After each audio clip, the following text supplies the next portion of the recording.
Assalamu alaikum. Good morning, children. How are you all? Yes, you are looking very nice and fresh as always.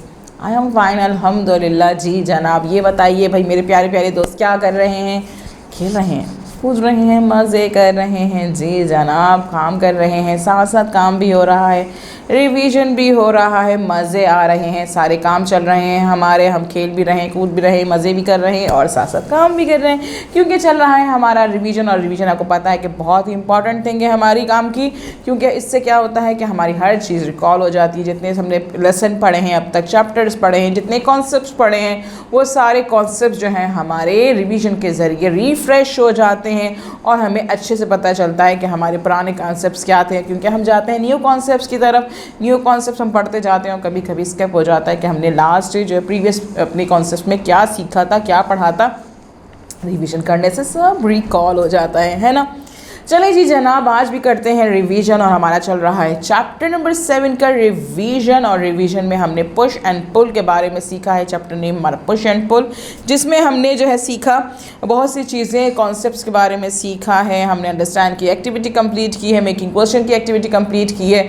आज हम करेंगे अपनी नई activity, यानी कि आज हम करेंगे प्रैक्टिस की एक्टिविटी। तो let's open your book, page number 46 और यहाँ पे स्टार्ट करेंगे। देखेंगे कि हमने जो प्रैक्टिस की एक्टिविटी की थी हमें कितनी अच्छे से याद है, या कुछ चीज़ें हमें स्किप हो गई हैं। कोई बात नहीं, अगर कोई चीज़ स्किप हो गई है तो हम उससे रिकॉल कर लेंगे, रिवाइज कर लेंगे, रिवीजन कर लेंगे, है ना जनाब। मैं अपने दोस्तों को करा रही हूँ रिवीजन। तो जनाब देखते हैं कि हमारे प्रैक्टिस की एक्टिविटी में क्या मौजूद है, क्या क्वेश्चन हमारे पास है। रीड एंड आंसर हमारे पास एक्टिविटी मौजूद है और उसमें हमने कुछ क्वेश्चंस दिए हैं और उस क्वेश्चंस के हमें आंसर लिखने थे और हमने लिखे भी थे, समझे भी थे। तो ज़रा सा मुझे फ़ौरन बताइएगा जी जनाब कि इसके आंसर्स क्या थे, आपने क्या समझा था, क्या सीखा था। और अगर नहीं याद तो रिवाइज कर लीजिएगा, लर्न कर लीजिएगा अगेन। ठीक है जनाब, चलें। हमारे पास फर्स्ट क्वेश्चन है, how do we move a football.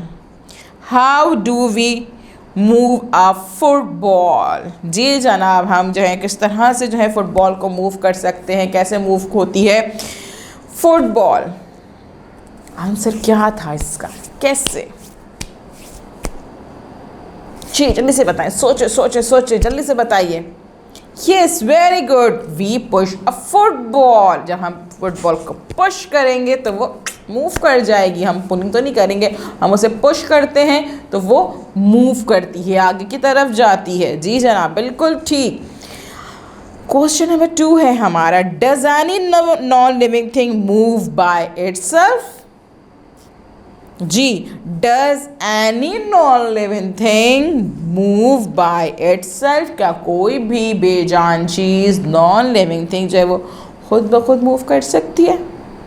खुद आपने कभी देखा आपकी टेबल उठ के कहीं चली गई हो, आप उसको दोबारा लेके आ रहे हो वापस, आपकी चेयर जो है यहाँ से मूव करके वहाँ चली गई हो, या आपको दिल चाह रहा हो कि भाई मुझे जो है पानी चाहिए, बॉटल चाहिए, तो आप कहें कि बॉटल इधर आ जाओ, बॉटल उठ के आपके पास आ जाए? नहीं, ऐसा नहीं हो सकता, क्योंकि नॉन लिविंग थिंग जो है वो मूव नहीं कर सकती हैं, खुद से मूव नहीं करती हैं। हम उसे पुश करते हैं या फिर पुल करते हैं तो वो मूव करती हैं। तो हमारा आंसर क्या होगा? No non living thing doesn't move by itself. जी जनाब, no non living thing doesn't move by itself.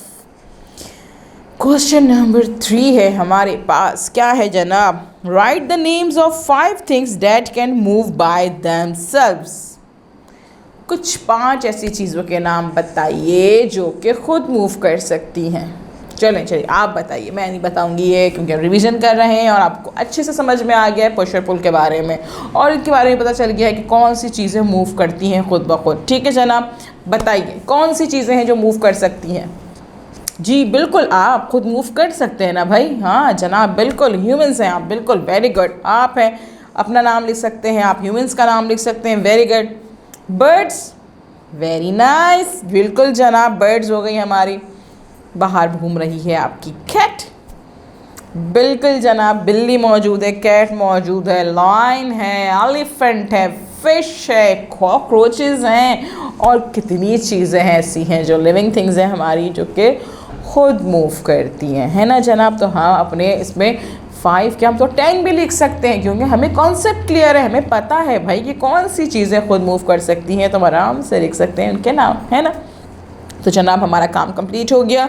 हमने क्या पढ़ा, how do we move a football, question हमने बनाया, इसका आंसर बनाया था we push a football. Does any non living thing move by itself, no, non living thing doesn't move by itself. Question number 3 था हमारे पास, right the names of 5 things that can move by themself, cat, bird, lion, fish, humans, cockroaches, elephant, tiger, zebra, much more. ठीक है जनाब।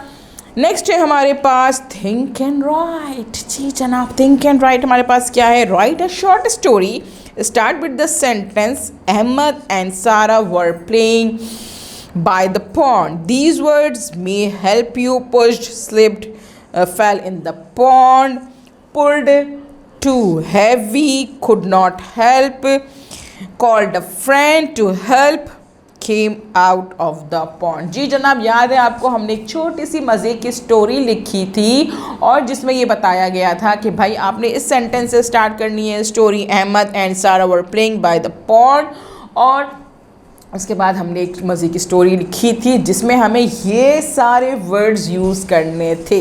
याद है आप लोगों को, ये हमने क्वेश्चन लिखा था, क्वेश्चन बनाया था, स्टोरी लिखी थी। जी जनाब, तो ज़रा जल्दी से बताइए क्या स्टोरी बनी थी हमारी, क्या स्टोरी लिखी थी हमने कि पॉन्ड में जो है अहमद और सारा जो खेल रहे थे उसके बाद क्या हुआ था। जी, सारा पुश्ड अहमद, हमने स्टोरी बनाई थी बड़े मज़े की कि Sara pushed Ahmed, he slipped and fell in the pond. Sarah pulled Ahmed, but he was too heavy. She could not help him. She called a friend to help. They pulled Ahmed, then he came out of the pond. जी हमने story बनाई थी कि अहमद और सारा जो है वो pond में खेल रहे थे। अहमद जो है वो गिर गया था पॉन्ड में, सारा ने क्योंकि उसको धक्का दिया था, Sara pushed Ahmed, he fell, slipped and fell in the pond, वो स्लिप हो गया था और पॉन्ड में गिर गया था। सारा ने उसे पुल किया था, बाहर निकालने की कोशिश की थी, लेकिन अहमद बहुत हैवी था, इसलिए जो है वो बाहर नहीं निकल सका, वो उसकी हेल्प नहीं कर पाई। इसके बाद उसने अपने फ्रेंड को कॉल की, she called a friend to help, then they pulled Ahmed from then he came out of the pond. उसके बाद उन दोनों ने मिलके जो है वो अहमद को पुल किया था, खींचा था अपनी तरफ, और वो दोनों ने उसकी हेल्प कर दी थी, वो बाहर आ गया था। और इस तरह से बाय पुशिंग एंड पुलिंग ये पूरी स्टोरी हमने क्रिएट की थी। याद है आपको? नहीं याद है तो आप अच्छे से याद कर लीजिए। जी जनाब, हमारी स्टोरी क्या बनी है एक दफ़ा रिपीट करते हैं, रिकॉल करते हैं। Ahmad and Sara were playing by the pond, Sarah pushed Ahmed, he slipped and fell in the pond. Sarah pulled Ahmed, but he was too heavy. She could not help him. She called a friend to help. They pulled Ahmed, then he came out of the pond. तो जनाब आप क्या करेंगे, अब आप ये करेंगे कि इस वीडियो को बार बार देखेंगे, अच्छे से देखेंगे, रिपीटेडली देखेंगे, क्वेश्चन आंसर की प्रैक्टिस करेंगे, याद करेंगे, लिखेंगे रफ़ कॉपी में, स्टोरी को याद करेंगे, स्टोरी को लिखेंगे अपनी रफ़ कॉपी में, अच्छे से मम्मा बाबा को रीचेक कराएंगे, टीचर को कॉपी का स्क्रीनशॉट भेजेंगे। कल हम मिलेंगे नए काम के साथ। अल्लाह हाफ़िज़।